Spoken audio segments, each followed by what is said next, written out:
Hey, hello, my friends. Here we are for another fantastic Revit Tip. We only hope it's fantastic. We hope that it clears up something. Okay. What we're going to clear up today is possible misunderstandings when it comes to sorting out how reference planes work and reference lines and working planes. There's a little bit of confusion, and I'll try to keep this video short, but I'm going to try to put these into separate groups so that you know when to use them and when not to, or when you can use them and when not to. Okay, so let me just share my screen. Share my screen with you. Hey, there we are. Sharing my screen. And here's my face, large as life. Okay, so let's just go to 3D here in this project and we'll start talking. Okay, I'm going to go to 3D. When you, there's our little building. When you're working, friends, in 3D here, and you're building, when you're building objects that are, wait for it, right over here, when you click on component, on the little drop down under component, model in place. When you go to model in place, when you're in your project, the reference planes come into play greatly, okay? Because it wants to know what plane, whether it's on the side of a wall or on the floor or on the edge of a roof, the program wants to know what plane you're working with in order to build something.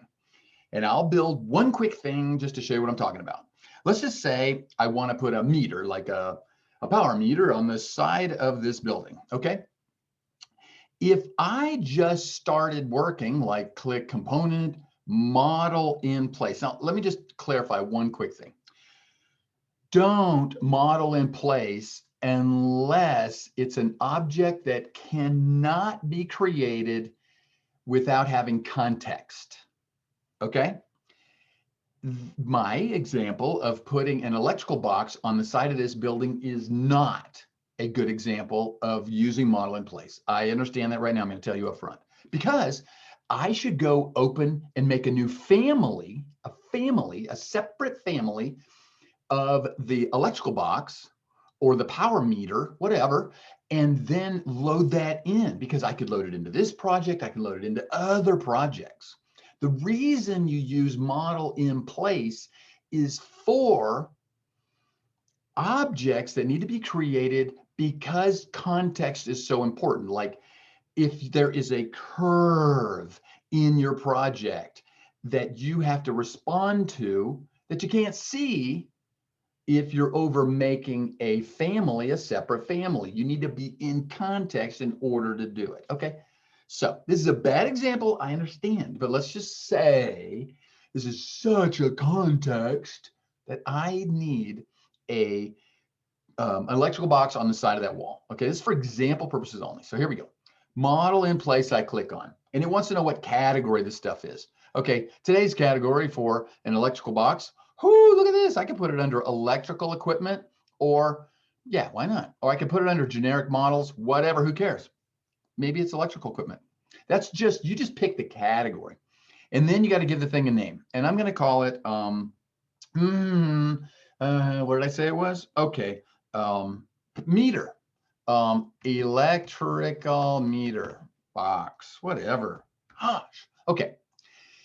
When you're, now back to the reason for the video. Okay, when you are building using the tools of model in place, you need to pick a plane to work on. It assumes, like if I reach up here to the work plane, see, this is not a reference plane, this is a working plane. It's different than a reference plane.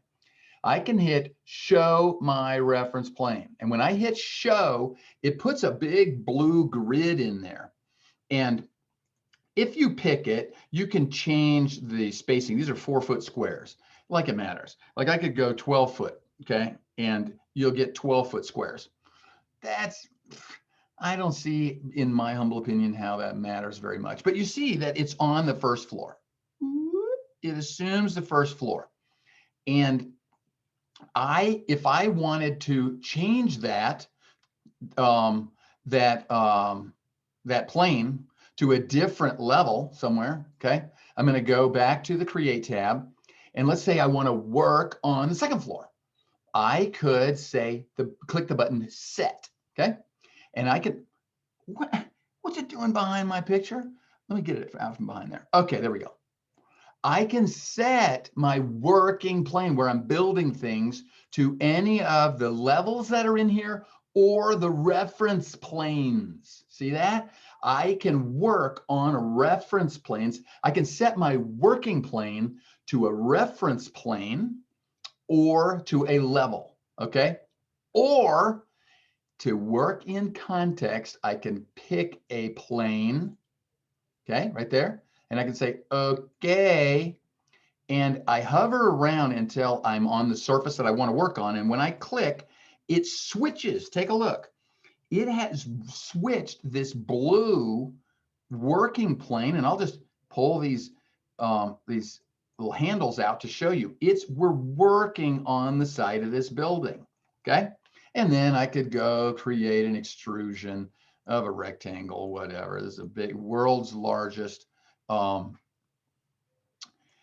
at this, I'll bring it out 4 feet. Okay, now we have got ourselves an electrical box. I'm gonna hit finish model, and there we go. You guys can see this fantastic electrical box on the side of the building. But the reason I did that is to show you, you need to set the working plane that you are currently working on when you're in the modeling in place mode. If you're not in the modeling in place mode, that is when you're placing furniture, even in 3D, or trees in 3D, they go on to the first floor or wherever you want to set them. Let me just put in a chair. Let me just show you what I'm talking about. They attach to the thing that they're touching. Okay, let me just show you. Get my face out of the way. Okay, here we go. Let me just grab a chair. I'm going to go to families. And I'm going to go to, where are the chairs? Oh, probably be under furniture. Okay, furniture. Here's a desk. And chairs. Oh, that is a chair. Okay, here we go. If I pull a chair out, now take a look. It is attaching itself to the surface. Now it's attaching itself to that, pad right there. And now it's not attaching itself to the roof. It knows better not to attach itself to the roof. It will attach itself to the floor if it doesn't have a really good context. But look at this. It will attach itself up on this level. I could put it up there at 4 feet, 3, 2. Look at it's going, or down here on the slab. Take a look. It is, I'm going to come around to the side and show you. You guys see how those have, they have attached themselves onto the surface. But if you switch over to like a first floor plan, that same chair will attach itself to, I'm going to move this out of the way.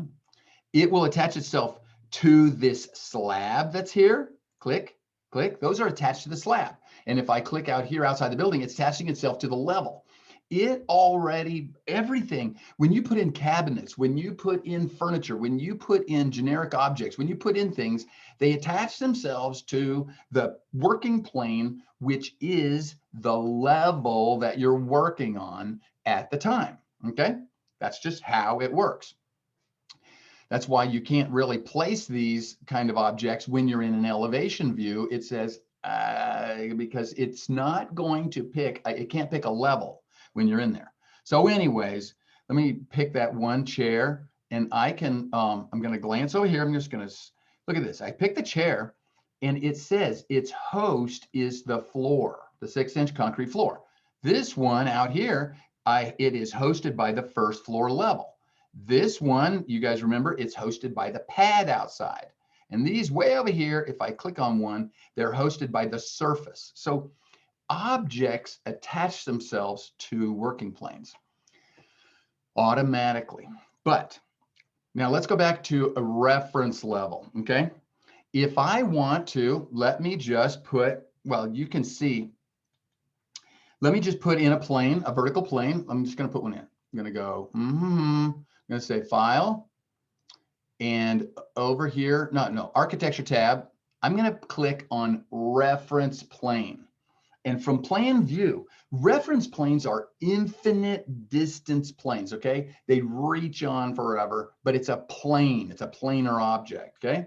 And in plan view, when you put one in, and I'll just set one right here across the front of the building, you can name these things. And if you pick it, it says click here to name, or you can name it over in properties. But I'll click here to name. And this I'll just call floating plane, whatever, floating plane. So there's a floating plane, vertical. Okay, I'm going to write in floating vertical plane. Okay, a floating vertical plane is out in front. So if I were back in 3D, and let's say I wanted to build this same box on that plane, I could do that. So watch. I'm going to say, I'm going to go to drop down on component, model in place, and I'm going to put in a piece of electrical equipment, and I'll do the same thing. Look, electrical power, power box 2, whatever. Okay. And it says what? I'm going to say, show me the plane that I'm working on. And it is suggesting the first floor plane again. Okay. But it's not where I want it. I want to work on, I'm going to say set. Now look at this, set. The plane is the first floor. I want to, and it reverts back to the first floor every time when you're making a new family. Look at this on this drop down. Hey, would you look at that? That reference plane that I created. Now you can create them in elevation view, they'll be horizontal. You can create them when you're in a section, they'll be horizontal. But if you create them in a plan view, they're going to be a vertical plane. Okay. Look, floating vertical plane. I'm going to highlight that and I'm going to say, okay. And so it puts this blue thing, this big blue thing. Now that's my actual plane that where it is. Okay. I'm working on that surface now. And so if I were to create an extrusion or something else, it's going to be, wait for it. And I'm going to make it like 4 feet big again. Ba-ding.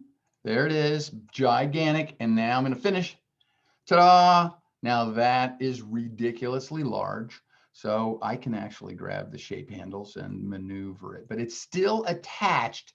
The face of it is attached, friends, to that working plane, that reference plane. Okay. Now,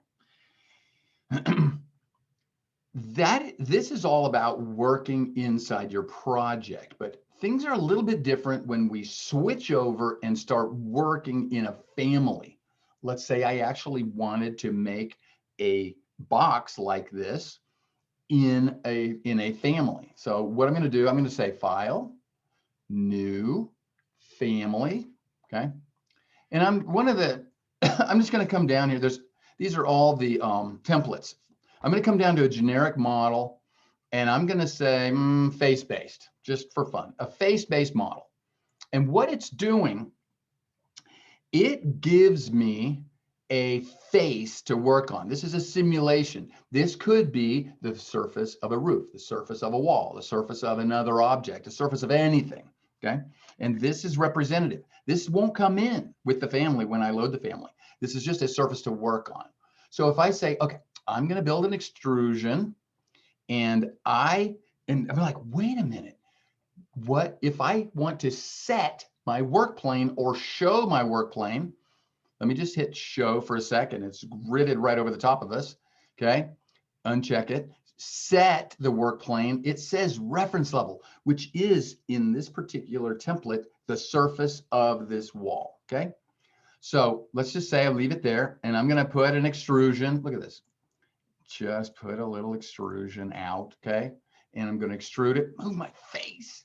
I'm going to make it come out 6 inches. Let's be more realistic on this box. Okay. All right. So take a look. When I go into 3D and look at this little box, this is the representation of that box going to be on a surface. But what if I wanted to modify this a little bit? Modify it. Let's put a couple, let's look at this. I'm going to hit create and I'm going to make a, on the surface of this, I want to make an extrusion on the surface of this. I want to show you something. I can hit set, and now I'm setting the work plane. And I don't want to build on the ground anymore, because if I build on the ground, all of my objects are going to be, see, look, they're building just on the surface of the object. Whether I make them round or if I make them squares, look, they're all, they're here on the surface. I don't want those. I want to work on one of these surfaces. So when I hit create, here we go. When I set my work plane, I'm going to set the work plane, pick a plane, and say, I want to work on the top of this or the side of this. See how it's highlighting when I hover over it? If I want to work on top, I can click on the top and it sets it up there so that when I make an extrusion now, look at this, my extrusion is going to be up on top of that box. Okay, see that? And I didn't have to make it so thick, but it's up on top. But if I wanted to make something on the side, I could say set, pick a plane, set my work plane to this side over here, okay? And now when I do an extrusion, I can do, I'm gonna make a circle over here, bink, bink, bink, okay. There's circles on the side. So you guys can set your work plane. Now, let me go to, if I go to the front view, it automatically changes my work plane, okay? So if I go, let me just show you, I can say create and I can say show.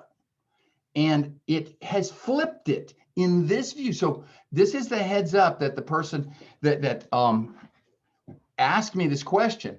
When you switch views in a family, it changes the work plane to be working with you. And so the work plane changes so that you could extrude things toward you or up on this plane. If I go, that's the front view. If I go to the left side, it changes and say show.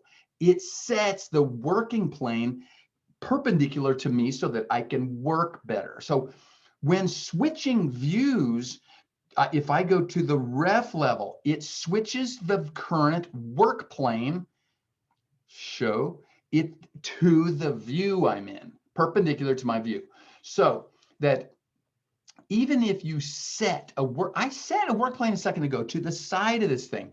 Those are most used in 3D. So when I go back to 3D of this object and I say show, it still remembers that in 3D, I was using that surface, okay?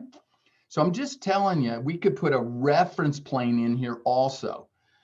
You don't need to unless it's important to you. Look at this. I'll go to the ref level. We're looking down on top. I can place in reference planes in here if I wanted a reference plane that was super important to me. Okay. I could work on that. Like, okay, look at this. I'll just, I'm going to align this work plane up to the top of the box. Okay. So this, I'll name it top of box. Okay. So that if I were in 3D and I wanted to put something on the top of the box, okay, I could go like this. I could say create an extrusion and I'll say set my work plane to, look at this, top of the box is now an option in the drop down. I don't have to go pick a plane. I could use the reference plane that I've created and say, okay. And so anything that I create right now, I'm just going to draw this silly whatever coming at some weirdo angle. I'm using the top of the box. Do you see that? Whoops, too far. So this is just silliness, complete silliness. And you would never do that with an electrical box. That they don't allow those. Anyway, so what I'm showing you guys is you can reference planes are named planes that you can place wherever you need one, especially working in 3D. But working planes are another, you can pick a working plane to work on so that you can actually extrude objects from that working plane. And or use any of the other tools. There's blends and revolves and sweeps and stuff. But you need a working plane in order for the tool to know where to put the object you're creating. Reference planes are named so that you can put them and remember them and use them later, whether you're in plan view, section, or 3D. Okay, those are just named views. Now, the last thing I want to show you guys is a reference line. Reference lines allow you to rotate things because a reference plane is an infinite plane that technically planes are located with 3 points. But in Revit, once we create a reference plane, it's an infinite plane that you work on. But a reference line has only 2 points, like the 2 ends, and that means it can rotate. And so we will not see reference lines back in the project. You can only have them in these families. And so you can set, if you need to set an angle to a part of your object, like if we needed to set the exact angle of an object in here and be able to change it, we would use a reference line. I did that when I was, let me turn that off. I did that in a project when I was making the swing of a door. You guys go to that when I was creating a door from scratch and showing you how to put the swing. It was called, I can't remember the name of the Revit tip, but the tip was talking about how to get a plane and to get the door swing at any angle you want. So use any of those words to do a search and you can find it, okay? It's an adjustable angle door, but I used a reference line in order to do that because reference lines can rotate. And I'll just put one in here to show you what I'm talking about. If I just pop a reference line up in here at any angle I want, I can say, I'm going to put a, I'm going to go to, look at this, angular dimension from that to that, okay? It's 130 degrees. But this reference line, I can attach things to it, and then I can change the angle to like 80. Look at that. And it rotates the line to that angle, okay? I'm going to take it down to 30 degrees, okay? So it's holding its end and it's rotating. This is how you get objects to truncate and cut at different angles. It's a more advanced of a thing. Maybe I'll do a tip on it sometime, but reference lines give you the ability to rotate. You cannot rotate reference planes. Well, I think I hope I have not confused the matter any further by talking about working planes, reference planes, and reference lines. But if for some reason I confuse things all the more, good luck with that. I tried to help, and I'm just doing a Revit tip to try to bring more light to some of these subjects that are out there that people have questions on. All right. Well, until further ado, you guys have a fantastic day and happy Reviting. I hope this video helped you in any way. All right. Talk to you later. Bye-bye.